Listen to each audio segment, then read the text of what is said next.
Olá, bem-vindo ao meu canal. Como vocês estão? Eu sou Renata Ramos, autora de livros, psicanalista, conselheira.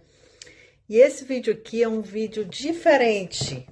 Eu vou fazer uma série de vídeos com os assuntos do Sam Vaknin. Eu vou tentar pegar os conteúdos dele, traduzir, como ele deixa aberto os vídeos dele, ele não tem nenhuma objeção a gente pegar os vídeos dele, ele quer que multiplique. Então eu vou fazer isso de vez em quando. Eu vou pegar os vídeos do Sam Vaknin, que são os melhores, na minha opinião, os que mais precisam ser traduzidos para português ou para holandês, e eu vou colocar aqui no YouTube. Por quê? Porque aí abrange o público do Brasil, né? As pessoas que não falam inglês, eu vou traduzir tudinho. E esse vídeo de hoje, ele fala sobre a linguagem do narcisista, né? Como que ele manipula através da linguagem. E eu achei esse vídeo muito importante porque ele ensina a gente a detectar essas artimanhas do narcisista, a manipulação. Eu fiquei chocada quando eu vi esse vídeo, porque eu disse, não acredito. E eu me vi em várias situações ali que eu passei com a minha história com o narcisista, né? As coisas que ele dizia, que ele fazia, é muita artimanha, gente. Vocês têm que ter, vocês não fazem ideia. Então eu traduzi o vídeo todo para português, palavra por palavra. Foi um trabalhão, mas compensador, porque aí você vai ter aí facilmente na sua vida aí esse vídeo traduzido para você entender a lógica, a manipulação, a que nível que vai um narcisista na vida da gente. E aí você vai usar, né, esse conhecimento aí para você se proteger na sua vida com essas pessoas narcisistas que estão ao nosso redor, os políticos, os chefes, principalmente as pessoas que estão no poder. Vamos acordar, elas normalmente tem um ou outro narcisista por ali, e aí a gente precisa saber a lábia que eles usam, como que eles fazem para manipular a gente. E é isso, eu vou ficar trazendo esses vídeos do Sam Vaknin, que é para você saber do que se trata. O Sam Vaknin é o maior estudante de narcisismo do mundo. Então ele sabe tudo, ele explica tudo, ele entrega para a gente todo o arsenal de manipulação do narcisista. Tá bom? Assiste, espero que vocês gostem e a gente vai se vendo por aqui. Um beijo, bom vídeo, tchau! O vídeo original é esse aí que vocês estão vendo, The Cold Secret Speech, que significa decodificando o discurso secreto, no canal Nesse, Antidote to Narcissism, do Sam Vaknin. Esse canal é dele também. Hello, kiddos and kiddettes. My name is Sam Vaknin. I'm your favorite author of Malignant Self-Love, Narcissism Revisited, and a professor of psychology. And today we have a very interesting topic. Narcissists of all stripes, overt narcissists, covert narcissists, somatics and cerebrals, narcissists who are passive-aggressive and narcissists who are not, all narcissists, they use code. They use a cipher. What you see, what you hear, is not what you get. And today I'm going to teach you to decipher the code, to decode the narcissist's speech act, to understand that he is not trying actually to communicate, he is trying to conceal, and the various multifarious techniques that he uses in his attempt to manipulate you via this concealment. It's very pernicious, it's very insidious, it's very subterranean. It's invisible to all other people. And when you try to communicate this to others, family members, friends, your lawyer, your therapist, they think something's wrong with you because they can't see it for the life of them. There's the text and there's the hidden text. I've made another video on the difference between manifest text, the difference between the master text, and the difference between the hidden text. when the narcissist communicates with you, he is sending you a manifest text, but underneath it, there's always an occult, arcane, coded message, encrypted, and only you have the key. You and the narcissist, and nobody else. So this is today's topic. But before we go there, something critical, it seems, because it bothers a lot of you. Why do I keep saying love bombing when I should say love bombing? The correct pronunciation is, of course, love bombing, not love bombing. Well, the reason is my thick accent. Thick accent is a serious curse. Narcissism is a serious curse. And I have both. You can imagine where I am. So, at the beginning, in my earlier videos, I try to use the correct pronunciation. I used to say love bombing. And people kept asking me, love bombing? Love booming? Love beaming? I understood that something's wrong. So I decided to mispronounce the word, just in order to be understood. And so now I'm saying love bombing, to leave no place for doubt. Apologies for my accent. I am not responsible for it, you know. Okay, I would like to read to you two quotes, two comments posted on one of my videos, and then we proceed to the topic. Sunny Days had written the following. This is a quote at the beginning of the movie American Psycho, based on the book by Bret Easton Ellis. And so at the very beginning of the movie, Patrick Bateman, the psycho in the movie, says the following. There is an idea of a Patrick Bateman, some kind of abstraction, but there is no real me. No real me, only an entity, something illusory.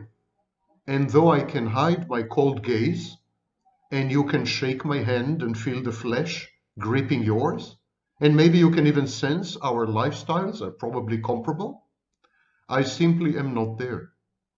Great quote about the inner, empty, schizoid core of narcissists and psychopaths.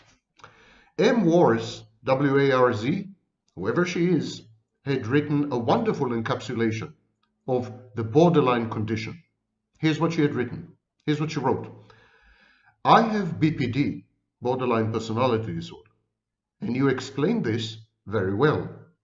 When I go into psychopathy, I ignore people and plot into future revenge and am comfortable being alone for months. When I'm grandiose, I switch into narcissism tendencies. I feel empty, no emotions left of my own. I can't be alone.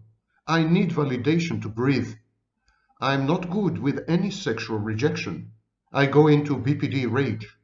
My narcissism will not allow rejection. When I go into my fragile BPD self, I'm like a burn victim, filled to the top with empathy. And when it's not returned, I go back to psychopathic tendencies. Then histrionic for attention, and then back to narcissism, because I can't accept that I'm simply not the best. You may not be the best, but this is the best description of BPD I've ever come across, honestly. Now, these are the self-states of BPD, you realize. I encourage you to watch the videos on my channel regarding the various self-states in borderline personality disorder. And now to the topic of today's video, not a minute too early, and it is speech. When the narcissist communicates with you, there is what I call an envelope message, a manifest text, an overt text, and a hidden, occult, coded message. It's always two messages. Always two. The envelope message and the hidden message. It's exactly like a virus. The virus has an envelope, and within the envelope, there is the RNA, there is the genetic material. The genetic material is the coded message. The virus needs a live cell to translate the coded message into new viruses, new proteins. And the envelope carries the coded message into the live cell. in a way deceiving the life self. So the envelope of the narcissist message is always reasonable, always flexible, always compromising, always socially acceptable, always commonsensical. The narcissist envelope message is something any reasonable, rational person would write. Somebody with impulse control, mature, adult, responsible, reliable. This is the envelope message. It conveys this image of the narcissist, the appearance of the narcissist. It's an external facade. But deep inside the envelope message, there is the viral genetic material. There is the hidden, occult, coded message which triggers you, pushes your buttons. And the coded message is based on your shared past experiences with the narcissist, on previous speech acts. It's like a train of thought or train of speech. The message seems to be standalone, seems to be self-sufficient, but actually the message is intimately connected to previous messages, previous exchanges, previous fights, previous arguments, previous disagreements, previous gaslighting, and previous manipulation. So the message is intended to push your buttons in order to manipulate you, and it is based on information that only you and the narcissist share, no one else. This is privileged access information. These are experiences you have had together when you were alone. These are things he had told you and things you had told him that no one has ever become privy to. So the hidden message uses several leverages, deploys several techniques. And let's review them one by one. The first technique is counterfactuality or non-facticity. In other words, the hidden message assumes that you had agreed on something that you had never agreed upon. The hidden message pretends that you have a compact, that you have a contract, that you have decided on a course of action, that you have concluded something, that there is a decision already made, that there is a choice already adopted. But none of it is true. It's counterfactual. It's against the fact. The hidden message implies that the big picture is totally agreed upon. Now, let's go to the details. And that is, of course, an element of shared fantasy or shared psychosis. So counterfactuality is the first technique. The second technique is the victim stance, the victim language. The narcissist always pretends to be the victim. He's actually not pretending. He truly believes that he had been victimized. Victimhood provides him with moral justification for his misdeeds and misconduct on the one hand, and with social approbation and support on the other hand. Victimhood, in other words, is useful. And so he maintains the victim stance and language well into his hidden messages. And never mind what you say, and never mind what you do, and never mind how you behave. You will always be cast. You will always be described as the abuser. The abuser is your role in the hidden message. And the narcissist insists ferociously, vehemently on his victimhood position.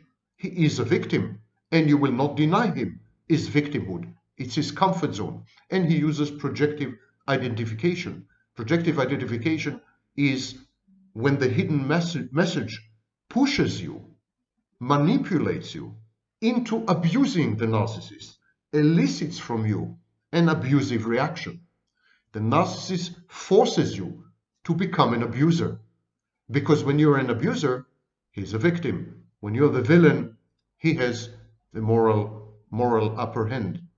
So he needs you to be the abuser. He needs you to be the villain. He needs you to act narcissistically and psychopathically. And indeed, most victims of complex trauma develop narcissistic, psychopathic, and borderline traits and behaviors.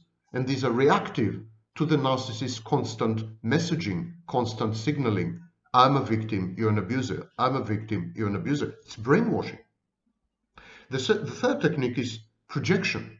Because the narcissist's victimhood is imagined, it's confabulated. The narcissist has to project his own traits and misbehaviors onto you. The narcissist as a victim needs to feel that he is pure, unadulterated, innocent, honest, good, upright, sanctimonious, self-righteous is the way to describe it.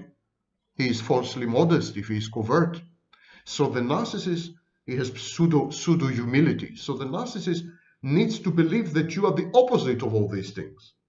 And what he does, he takes the traits and the behaviors that do not sit well with his state of victimhood, and he projects them onto you. And this encourages in you a feeling of ego dystony. You absorb these emanations, this miasma, these vapors from the narcissist. This process is called entraining. The narcissist entrains you to become an abuser, to become a villainous character in his movie or in his theater production, and you adopt the role. This process is called emergent roles within family system. This is the clinical term. So you adopt the emergent role. You do become abusive, provocative, malicious, malevolent, impulsive, reckless, defiant, contumacious, hateful. You become everything the narcissist wants you to become. And then you feel ashamed and you feel guilty. The narcissist guilt trips you, sows in your mind the seeds of self-doubt. Maybe he is right. Maybe I am the abuser. Maybe I am the narcissist. And the narcissist accomplishes this incredible feat of reversal of roles via his hidden messages. These hidden messages contain the projection. And then there is gaslighting via equivocation. The narcissist never commits, never says yes or no. He says maybe, or really, or if you say so, or I could have agreed had, it's always equivocal. It's always ambiguous. It's always in the air. It's always a maybe. And in this way, he challenges your reality testing. He makes you feel that you're crazy, that you're not grasping what's happening correctly.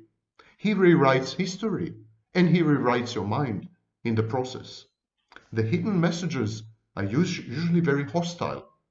The more appropriate, proper, formal the message is, the more hostile it is. This is passive aggression.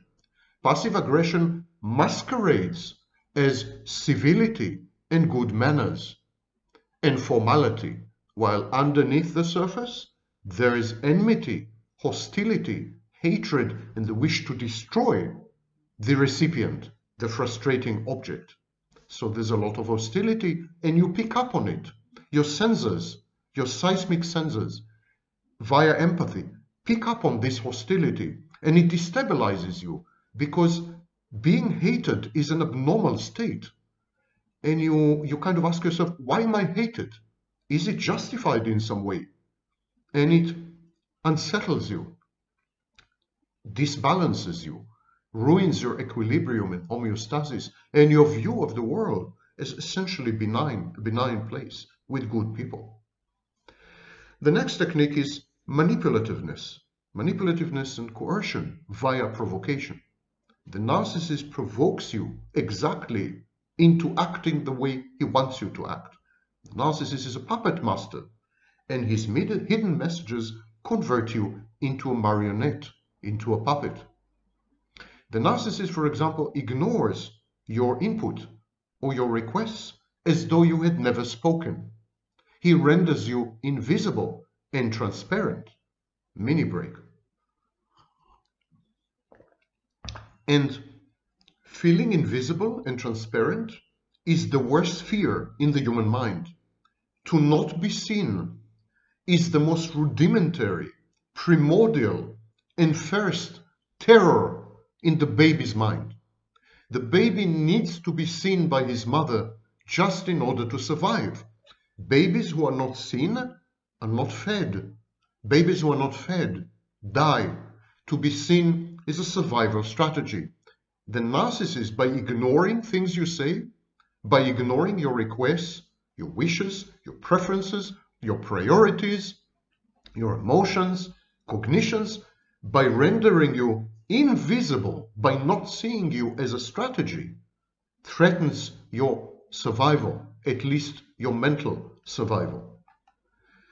The narcissist also malingers, procrastinates, delays, postpones endlessly, wears you down. This is passive aggression. It's another technique borrowed from passive aggression. He promises, and he promises to promise, and then he promises that his promises to promise were real promises, and he is going to promise you, and then he promises you, and it never happens. Nothing ever transpires. Nothing reaches conclusion or closure or result or outcome or anything. It's like wading through a swamp. It's like, swimming in jam. It's sooner or later it becomes quicksand and you drown in it, inexorably pulled down by his constant procrastination. Some narcissists procrastinate because they're perfectionist. They insist on a perfect outcome. But the majority of narcissists procrastinate in order to frustrate you. Their procrastination is actually a transformation of aggression. The same thing with forgetfulness. Narcissists forget. They forget as a habit. They are professional forgetters. They forget what you had asked. They forget your requests. They forget arrangements and agreements. They forget promises. They keep forgetting dates and hours and times and schedules and everything. Forgetting is another form of aggression together with procrastination and truancy. The narcissist is absent physically or mentally, emotionally, or both. In most cases, both. He is truant. He is not there. And he is not there. He makes sure to not be there in the most crucial moments when you really, really need his presence for something. In order to decide something, in order to conclude something, in order to move on, in order to, establish a schedule, in order to meet someone, in order to do business. At the very crucial moment, you can count on the narcissist's sudden, inexplicable absence with some stupid excuse. And neglect, forgetfulness, procrastination, and truancy are the four horses of the narcissistic apocalypse. They are intended to inflict upon you Armageddon, to destroy you totally. There is intentional inefficiency, stubbornness, pseudo-stupidity, faking it, I didn't understand, I'm sorry, and outright sabotage. And all these are passive-aggressive techniques. The key to communicating with a narcissist effectively is to ignore the hidden message, to ignore all this, to not respond to the occult message, to the hidden message, to not allow the narcissist to push your buttons and triggers. But some people find it very difficult to accomplish. Some people are still in the throes of a relationship with the narcissist, or the narcissist still has some hold over them via his introject, for example. The narcissist is inside your head. Even when he's long gone physically, he's still inside your head. You can get yourself out of the narcissist, but you cannot get the narcissist out of yourself. So the best solution is to use professionals to communicate with the narcissist. If you can help it, never ever communicate with the narcissist directly. Force him to communicate with your lawyers, with your accountants, with your best friend, with your family member, with your father, with someone. Force him to communicate with people who are oblivious to the hidden message. You remember that the hidden message is based upon shared experiences, shared past, shared communication in the past. And so people from the outsiders, they simply don't spot, they don't detect the hidden message. And so they're going to respond to the overt, open, reasonable, socially acceptable, commonsensical envelope message. And that's what you want. You want to keep the communication surface on the surface. You do not want to go deep with the narcissist into the rabbit hole of his communications. So if you refer the narcissist to other people who are constitutionally incapable of even detecting the hidden message, the communication will devolve into envelope communication, surface communication, and you will not be triggered into actions that you're bound to regret later. If at all possible, go no contact. Any communication, refer to an intermediary, to a buffer, to a firewall. And this buffer or firewall will ignore the hidden message and convey to you only the open one. And so it's a filter. The narcissist engages in something called palindromic speech. The communication of narcissists is either inward facing. They verbalize their inner dialogues, conversing aloud sometimes with themselves, with the audience as a mere foil to their stream of consciousness. So this is the inward looking communication. Or it could be outward facing. When the narcissist communicates with himself, you are just an observer. You're an audience. He's bouncing thoughts off you. You're like a blank screen upon which he can project anything. That's his inner communication, actually. You're witnessing his inner communication. And I repeat, some narcissists do it aloud. I mean, they verbalize it. And then there's outward-facing communication. Narcissists talk in order to impress their interlocutors, in order to evade actually providing information, to obfuscate vulnerabilities. So what they do is they don't communicate, they impress, they manipulate, they obfuscate, they obscure, they evade. Narciss in the language is a narcissistic weapon in the narcissist arsenal. Pay attention to several warning signs. Number one, the use of indefinite pronouns and modifiers like this, or someone, or that. When the narcissist does not specify, does not clarify any of the other parts of the speech, leaving the listener guessing as to what had occurred to whom, when, where, and why. So, indefinite pronouns and modifiers are a major sign of palindromic speech. By the way, many self-styled experts and coaches and so on online, they use the phrase word salad. Word salad is strictly limited to schizophrenics. Schizophrenics have something called disorganized speech, and this is a word salad. Narcissists do not engage in word salad. No one actually engages in word salad except schizophrenics or people with psychotic disorders. So it's a misuse of the phrase, borrowed from clinical literature wrongly by ignorant people. Number two, so we are not discussing warning signs. When you listen to the narcissist or communicate with him verbally or in writing, there are warning signs of palindromic speech. Palindromic speech is the hidden message. So number one, indefinite pronouns and modifiers. Number two, if the narcissist is addressing an audience or you demand the truth and accountability from him, you can safely assume exaggeration, confabulation, reframing, and outright lying on his part. This is done partly also to cover up the narcissist's pervasive dissociation.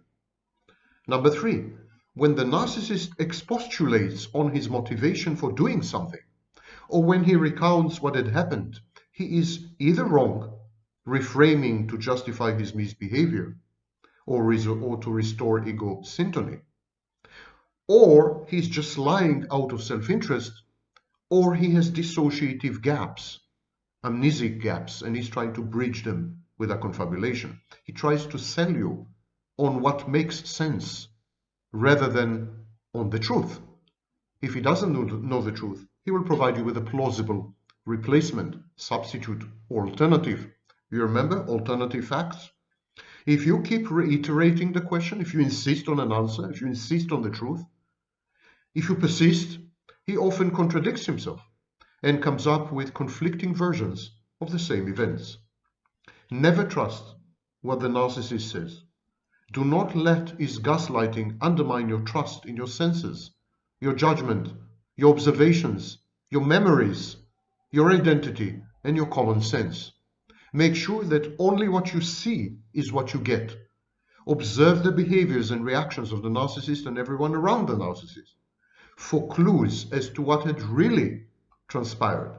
Don't let the narcissist club you on the head, and don't wake up in his platonic cave of shadows of an alternative reality. Palindromic speech is any kind of statement about facts or inner mental states that intentionally, often or inadvertently, more rarely, creates confusion and disorientation in the listener. Gaslighting, lying, these are examples of crass and malicious palindromic speech acts. Confabulation and illogical, incoherent discourse, these are benign variants intended to bridge dissociative gaps in memory or to buttress grandiosity. And palindromic speech, which I'm saying again, that's the core of the hidden message. Palindromic speech makes use of various semantic devices. Pay close attention. When you talk to the narcissist, you need to be hyper-vigilant. You need to analyze any and every word, every phrase, every syntactical choice. Why did he put the words in this order? Why did he choose to say something? Why did he choose to not say something? That's the hidden text, the manifest text, the hidden text. So you're all the time on your toes. You're all the time analyzing. You can't just take it for granted. And the narcissist makes use of several semantic devices. Number one, referential shifts. Referential shift is when the words refer to one thing while appearing to be actually referencing another thing. It seems that he's talking about A when actually he's talking about B. He means to talk about B, but he's talking about A because talking about A disguises his real intentions, opinions, and judgments and manipulation with regards to B. So this is referential shift. Double entendre, word, when he uses words or phrases which are open to two, sometimes mutually exclusive interpretations or meanings. So the same word can mean this thing, can mean A or can mean B, but A and B can't be together. They're mutually exclusive. They contradict each other. And yet he uses a word that can be interpreted in several ways, or a phrase that can be interpreted in several ways. This is double entendre, double meaning. The next one is contextual drift. Contextual drift is when the narcissist subtly, subterraneanly, imperceptibly alters, changes the context of the conversation.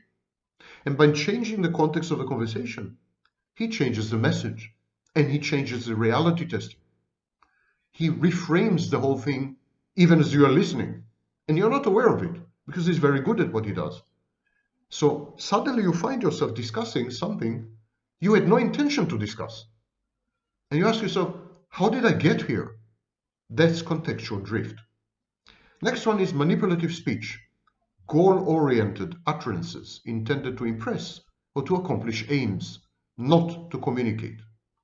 There is misattribution or attribution errors, suggesting or preferring the wrong connections, the wrong links between alleged or ostensible motivations and intentions and actual actions.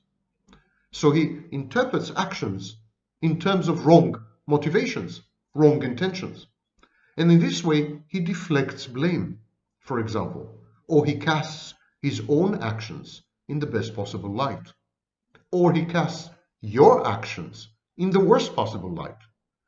He assigns roles, and he assigns roles by misinterpreting, very often deliberately, intentions and motivations. Some narcissists, small minority, are paranoids. So attribution errors are very common in paranoia and among conspiracy theorists. They have psychological trait called conspiracism. The next semantic device used in palindromic speech and hidden messages is circumstantial mitigation, an external locus of control, a victim stance. Events conspire, people collude to yield the misconduct.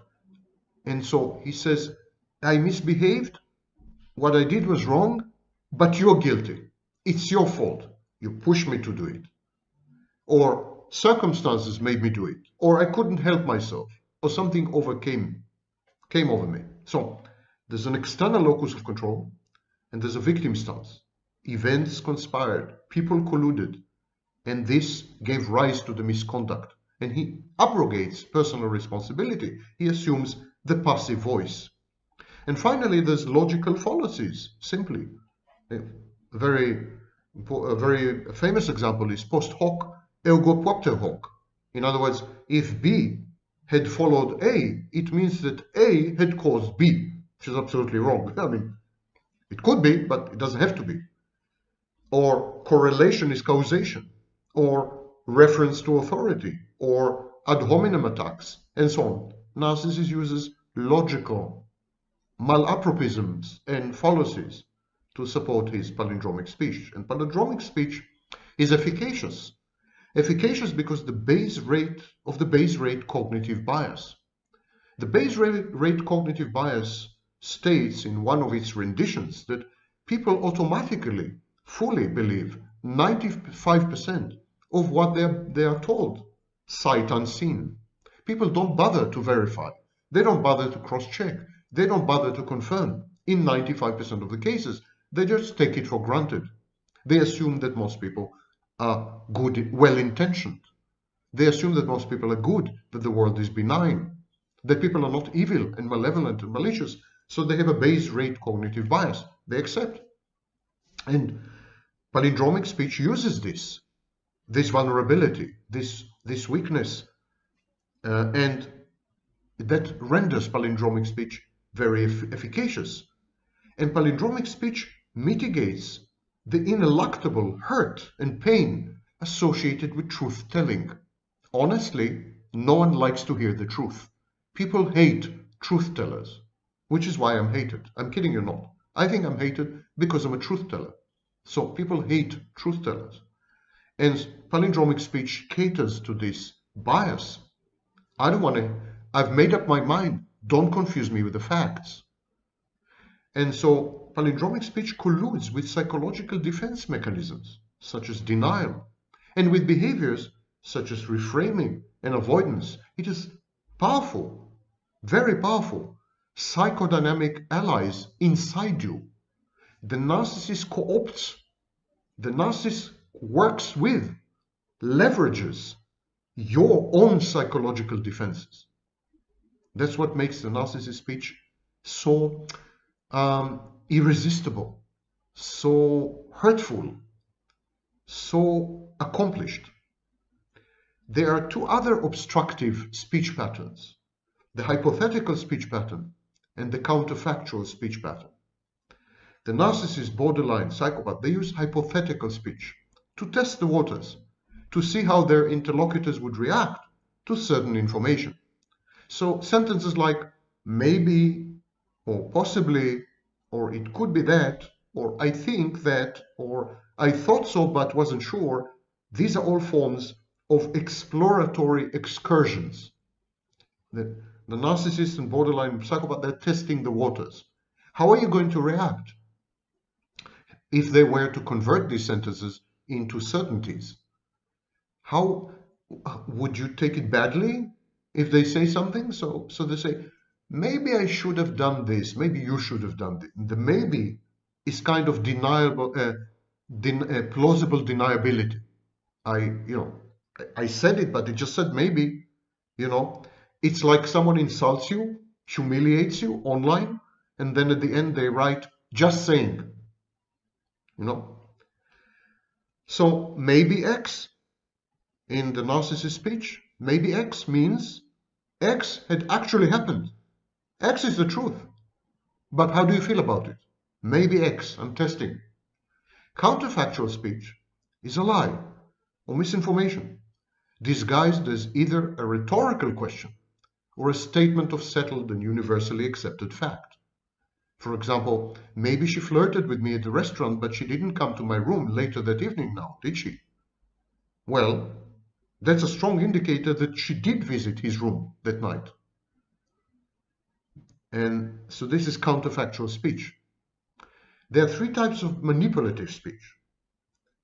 Victim speech, entitled, demanding, dependent, transparent, whining, grievances, grudges. That's victim speech. It's a manipulative type of speech. Codependents and borderlines engage in this speech a lot, and so do narcissists. Then there is child speech, entitled, demanding, dependent, transparent, manipulative, naive, immature, fantastic. Narcissists have this. And then there is a psychopathic speech, entitled, envious, competitive, malicious, opaque, coded, dense, and multi-layered. Let's discuss a bit lying and confabulation. If the mouths are moving, they're lying. Histrionics, borderlines, psychopaths, narcissists, they move their mouth, they're lying. They lie all the time. Their lies may be goal-oriented, to secure money, to secure sex, to secure narcissistic supply, or the presence of the intimate partner. The lies may be intended to regulate grandiosity or a labile sense of self-worth, to buttress a stance of victimhood, or simply because the forbidden and the illicit and the risky are thrilling and novelty. And this is in case of serial cheaters who lie and deceive, promiscuous, attention addicted people, and so on. So when you communicate with these types, what they say is largely irrelevant. The only relevant information is why they had chosen to say what they had said. So don't pay attention to what they're saying. Ask yourself, why are they saying it? The selection of lies, the choice of confabulations is revealing, telling, and informative. And the same applies in psychotherapy, by the way. The anamnetic, the intake phase. In the intake phase, most patients confabulate. They offer narratives that are egocentric, self-justifying. So what the patient says is not nearly as important or crucial or edifying as to why the patient had chosen to say what the patient had said. The choices they make in telling their stories are much more important than the stories. Narcissists lecture. They never talk. They seek to impress. They never communicate. They ignore other people's input. They actively suppress such input rather than listen. The narcissist is so invested, so immersed in extracting narcissistic supply from his interlocutors, so concerned with dazzling them with his brilliance or with his sexual irresistibility, that the narcissist is oblivious to his body language, to his verbal cues, to his interjections, to events around him, or to the environment at large. It's a compulsion. It's obsessive. The narcissist expostulates, hectors, pontificates, opines, defines, edifies, rectifies, rants and raves and rambles for hours on end, ceaselessly and breathlessly. All of you have been exposed to the narcissist monologues, unending monologues like this lecture, and always from a position of pompous self-importance and verbose superiority and for authority. Yeah. People, his mum and num audience, find the narcissist exhibitionistic, delusional and coercive grandiosity so repellent, so off-putting, that they shun his unilateral company altogether at the end. That's why most narcissists are left alone, as people can't stand them anymore. But what about speech acts which are abusive? What happens when the narcissist, psychopath, borderline, never mind, abuse speech? Not only use speech, but abuse speech. There are 3 examples. Let's start with big picture evasiveness. It's my mini day. Let's start, or it's Mini's day with me. Let's start with big picture evasiveness. Narcissists hate details. Narcissists are too self-important. The narcissist's life is too cosmically significant to be wasted on frivolous trivia and trifles. Narcissists are above the fray of the quotidian, of the daily, of the pedestrian. They concern themselves only with strategy, never with tactics. Narcissists lay out in sweeping synoptic terms the big picture. They leave it to lesser, inferior mortals like you to fill out and fill in the yawning gaps and to iron out the glaring inconsistencies in the narcissist's big picture and harebrained schemes. Any attempt to involve the narcissist in the minutiae of decision-making and the give and take of human endeavor is perceived by the narcissist as coercion, a humiliating, ill-intentioned, and deliberate challenge to his grandiose self-perception, his false self. The narcissist's unwillingness to dirty his hands with the routine, the mundane, virtually guarantee that his harebrained schemes, hastily laid plans, convoluted stratagems, guarantee that they will go awry, they will end in failure. The narcissist's coercive delegation of tasks, the cascade of often contradictory instructions, the grandiosity, the aggressive superiority that characterizes expectations, his fantasies, his so-called planning, all these alienate and infuriate his bosses, his underlings, his employees, his collaborators, his partners, his suppliers, his customers, his intimate partners. Some narcissists end up acting all alone because of that. And some of the victims of the narcissist, the recipients of his harangues and his hectoring and preaching and tirades and vitriol and diatribes, some of these victims end up acting passive-aggressively and spitefully undermining the joint enterprise. Others, warned by the narcissist's aloofness and godlike detachment from reality, simply give up on him. They go through the motions robotically, awaiting the inevitable meltdown of the narcissist. Then, a second abusive speech act is alloplastic defenses and shifting the blame. Narcissists are hypervigilant, and consequently, they misperceive rejection and insults everywhere. Not being sexually desired, not occupying the center of attention, not garnering narcissistic supply, not being the alpha male in the room or the most intelligent person in the group, all these constitute grave narcissistic injuries to the false self. The psychopath, as distinct from the narcissist, is goal-oriented. So he regards the very same rejections as mere obstacles, challenges to be overcome. He says to himself, I am not desired, I will render myself irresistible, and I will make her jealous by triangulating, or I will just move on to the next target. I am not the center of attention, says the psychopath. If I want to, I will make sure that I am, and so on. So both narcissists and psychopaths are competitive. They are both hell-bent on winning and prevailing, but for different ends and reasons. The narcissist seeks narcissistic supply. The psychopath seeks power, money, connections, position, sex, and so on. The narcissist seeks to secure an uninterrupted flow, regulated flow of narcissistic supply. The psychopath simply aims to accomplish and achieve goals. Another facet shared by narcissists and psychopaths is their alloplastic defenses. They are never fully responsible. They're never to blame. They're never guilty, accountable. Their misconduct is never their own. They don't own their misconduct. Narcissists who cheat on their spouses, for instance, they're likely to say, I was drunk, I was taken advantage of, or you made me do it, or I had no choice under the circumstances but to act the way I did.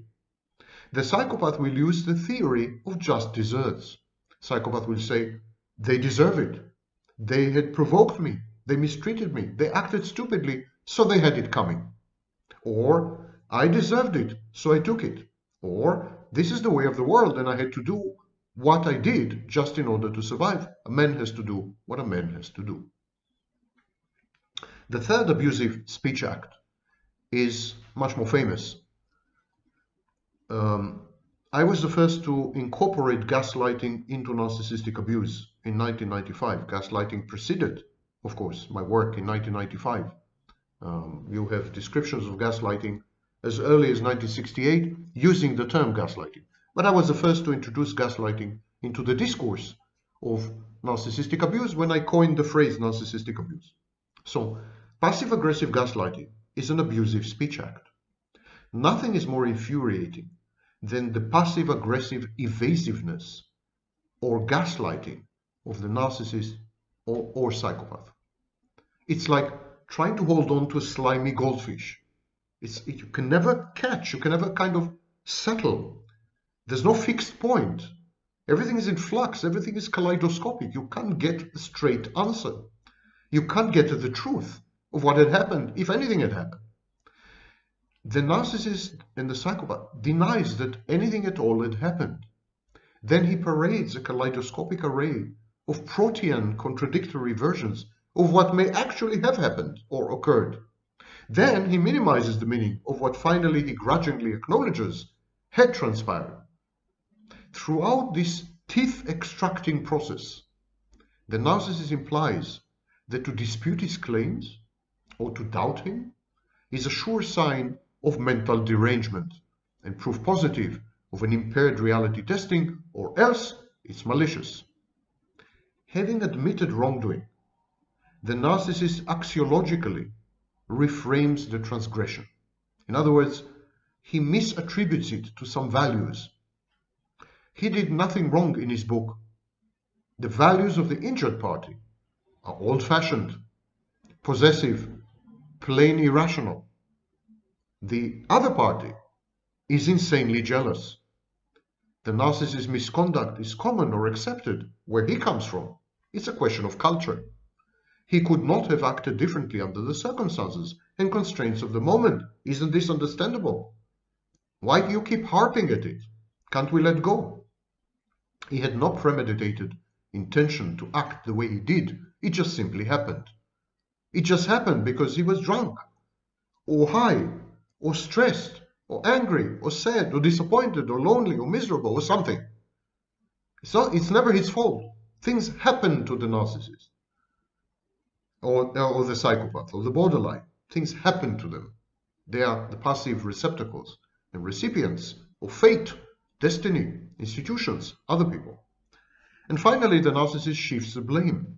Alloplastic defense with an external locus of control. He shifts the blame. You're guilty. He guilt trips you. The narcissist and psychopath was drunk, for example, was high. He was forced into acting the way he did. He was co-opted. He got taken advantage of. He was raped, or she was raped. He was taken by surprise. He was gullibly taken advantage of. He's been abused. He's the victim. And then there's the perennial. It is all the victim's fault. It's all the fault of the party that was hurt. She made him do it. She misbehaved. She had abused him and provoked him and pushed him to misbehave, to misdeeds, to the brink of insanity, to the point of no return, where he could no longer recognize himself. She drove him insane.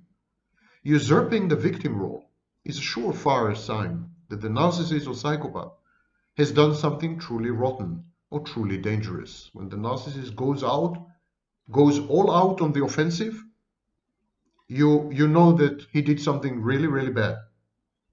Gaslighting by narcissists and psychopaths is surreal. It's disorienting. They lie reflexively with a straight face and without missing a beat. The psychopath's prevarication frequently involves very convincing mimicry of other people's behaviors and effects. And this engenders an alternative, almost hallucinatory or nightmarish reality. So I'll give you two simple rules. Number one, the psychopath is never sad, he's always mad. Not sad, mad, and sometimes bad. He's mad at you. And number two, when the psychopath says, I'm bad, when he's ostensibly contrite and repentant, what he means to say is, I'm afraid. I'm afraid of the consequences of my action. Or I'm pissed off that I was found out. I'm very angry that I allowed myself to be caught red-handed, in flagrante.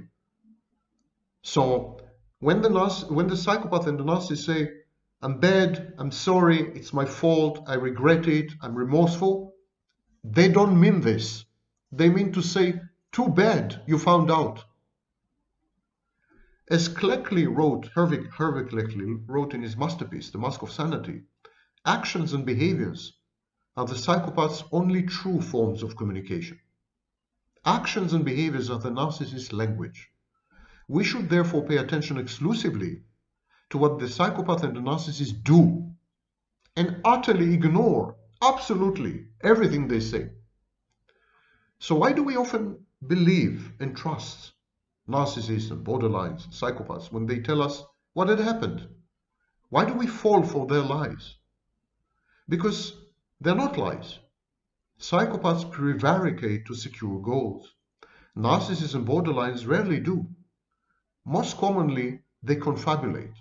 Confabulation is a desperate attempt to bridge dissociative memory gaps, lost time, blackouts.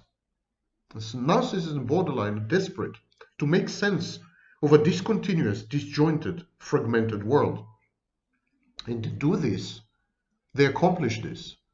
They build these bridges by extrapolating from past experiences and creatively generating a fiction, a narrative, so as to what probably, plausibly, might have happened in the missing hours or minutes or days. Confabulating is intended to both restore identity continuity and cohesion and to hide the missing segments in the narcissist or borderline's personal histories. Confabulations, effectively a form of false recall or false memories. Confabulations are irresistibly convincing and alluringly reassuring because the narcissist or borderline honestly and firmly believe that they are true, and confabulations have the power of memories and they appear to be objective and authentic. They're always very likely, very plausible, even highly probable. So they're easy to accept by all people, by all parties. In many cases, there's a fourth reason. The confabulation allows everyone involved to negate and efficaciously ignore a painful reality or an uncomfortable alternative scenario or set of facts. We all, including the confabulator, want to believe the confabulation because it affords us comfort, succor, peace of mind. Narcissists and borderlines dissociate and then confabulate ceaselessly. It is easy to be drawn into their counterfactual alt reality or universe, the twilight zone of their inventive probabilities, the psychotic realm of their discontinuous existence. Confirmation bias does the rest. Having committed ourselves to the narcissist or borderline's version of events, having entered their alternative universe, we filter out, we suppress all countervailing information and contradictory or challenging facts or possibilities. Now, I want to find out online, so bear with me for a minute. I want to find online something I had written a while ago and read it to you because it's an example of what I'm saying. And here's what I wrote. Your wife dolls up. She grabs a bottle of liqueur, excited, and she rushes out the door at 9:30 p.m. She says that she had been invited for a late dinner by a friendly couple. Do you believe her? Belief is not the same as trust. Belief is purely cognitive, not emotional.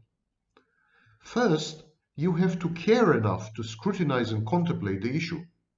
If the outcome is of no importance to you, the resource-efficient path of least resistance is to believe. Next, the facts must align with the belief.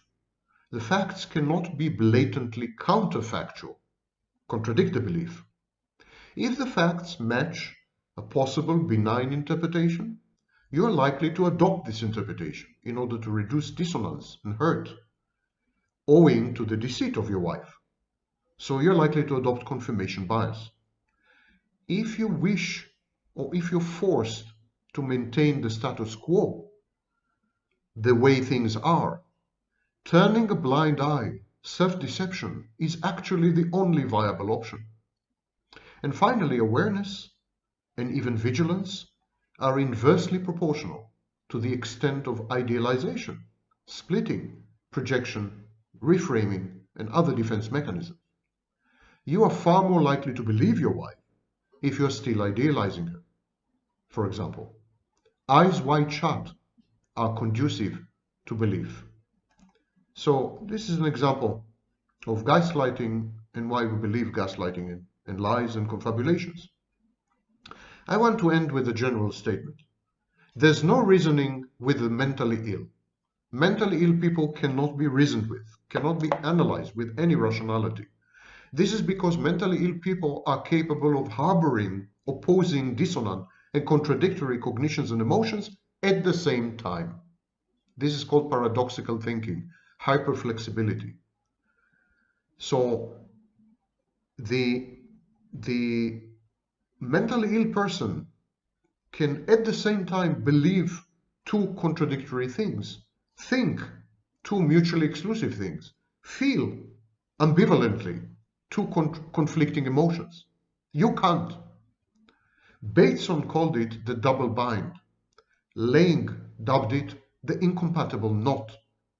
The speech acts and decisions of mentally ill people need to be deconstructed, not merely observed. From the outside, people with psychiatric or psychological problems appear to be impulsive, erratic, labile, unpredictable, antisocial, dysregulated, disempathic, dangerous, heartless, mendacious, and egotistical. But the truth is, mentally ill people are simply meandering along the conflicting paths of their psyche. This fragmentation of the alienated self, this cathecting, emotionally investing in internal rather than external objects, may have to do with what Giddens called ontological insecurity. Even in patients with milder syndromes, such as personality disorders, there is a glaring absence of order, structure, continuity, cohesive identity, meaning, emotional stability, reduced anxiety, and consistent positivity or negativity. There's no consistency. It's not the valence that matters, it's the consistency. And such epic fault lines, fracturing, fragmenting, impedes the evolution of a theory of mind, a world life and a worldview, destroys logic itself, undermines it. We base our perceptions, our understanding of other people, on intersubjectivity, and we use empathy. It's mentalization, a theory of mind. We place ourselves in other people's shoes. But it is a speculative system, of course. It is founded almost entirely on trust. It is based on honest self-reporting by other people regarding their inner mental states. It is based on correlations of these self-reports with observable actions and behaviors. Dishonest self-reporting leads to discrepancies with observables, and these engender disorientation, anxiety, induce dysfunctional responses in us. People with cluster B personality disorders, dramatic, erratic, these people consistently mislead, misrepresent their psychological self-states, their emotions, their cognitions, their self-reporting is fallacious.